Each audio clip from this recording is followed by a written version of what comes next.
We all know that video game journalists are massive hypocrites and they're only going to show for the latest piece of corpo slop, but they are going to attack games that might think outside the box, but they are inconsistent. They attacked our creators for using AI, but didn't have a problem when Black Ops 7 used it, and now they're saying Crimson Desert is doing far too much, but it's okay when Highguard does it.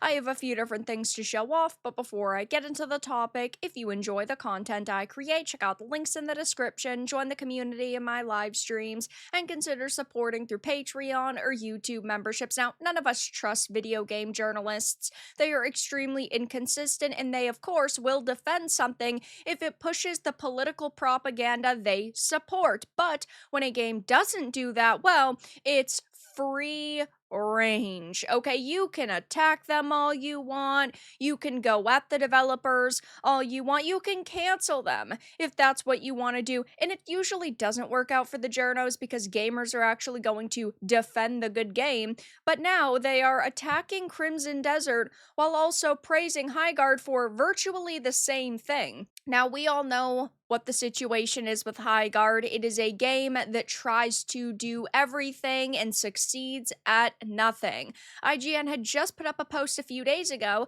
saying so far Highguard genuinely stands out with a compelling new game mode and snappy gunplay, and this is a title that features everything. You have to capture points, you have to base build, you have to collect resources, you have the gunplay, you have all these different systems, but now suddenly when another game, in this case Crimson Desert, is trying to do so much, well, it's suddenly a problem. We know these people don't actually care about video games, they don't know what makes a title good, and basically as soon as the paycheck clears for whatever product they're paid to show for, that is what they are going to praise the most, even if it makes them look extremely inconsistent. But yes, now they are attacking Crimson Desert, and I do agree. Crimson Desert does appear to be offering a lot, but just because a game is promising a lot and offering a lot doesn't mean that it's going to come out and do poorly, and doesn't mean that it's going to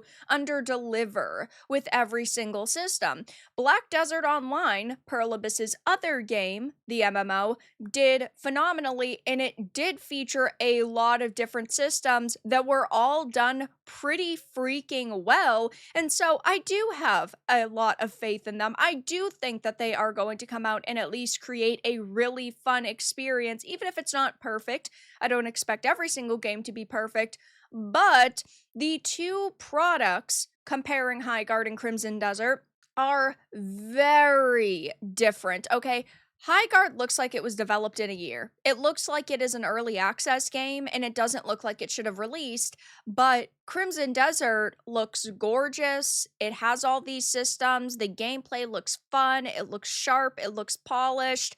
They look very different, and that's why they are getting raked across the coals on social media. But, really quickly, to go over this article from IGN on Crimson Desert promises the world, but how much will it deliver? I'm sure it will deliver exactly what people are expecting. It says, though, The Legend of Zelda, The Witcher, Dragon's Dogma, Monster Hunter, Street Fighter, and now GTA 5, every time South Korean studio Pearl Abyss shows off a new slice of its upcoming open-world action-adventure Crimson Desert, I feel like I see a new line of influence. It's so funny because people also think that Highguard looks like every other fucking game to release over the past decade, and in their article about it, do they actually bring this up?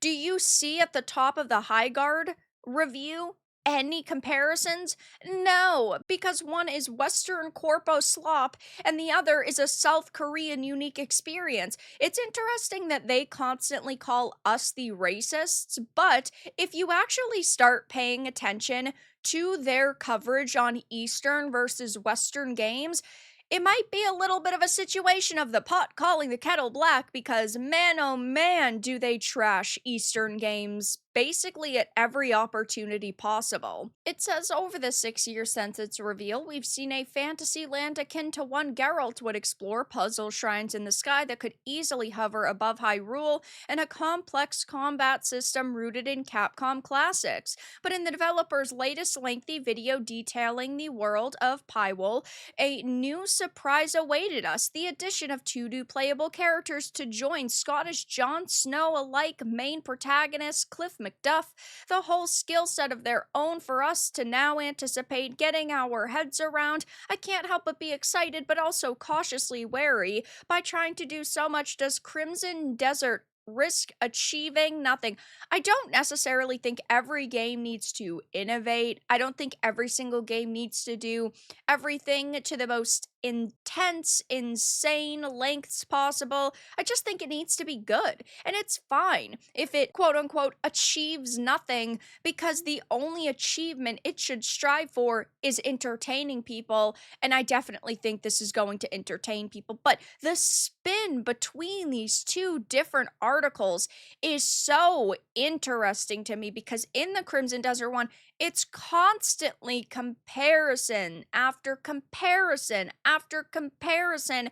And really, throughout all of the articles I have read and highlighted on the channel about Highguard, almost none of them, except for like one, compare Highguard to every other game it clearly is copying and pasting from. I guess in the case of Crimson Desert, the check didn't clear. They say the power trip is there, I just worry about the rest of the journey. The as of yet unnamed characters with their own presumably complex fighting systems look very fun to play as, don't get me wrong. I'm particularly drawn to quick dodging, magic shifting, pistol wielding women who appear at first glance to better fit their more roguish tendencies, but it's yet another layer added to the top of an already ambitious cake. I like cake, you can probably tell from a quick look at my face that would be the case, but when it's stacked so high that even Bruce Bogtrotter would take a pass on it, I worry it's a sign that Crimson Desert should not be trying to have and eat it, and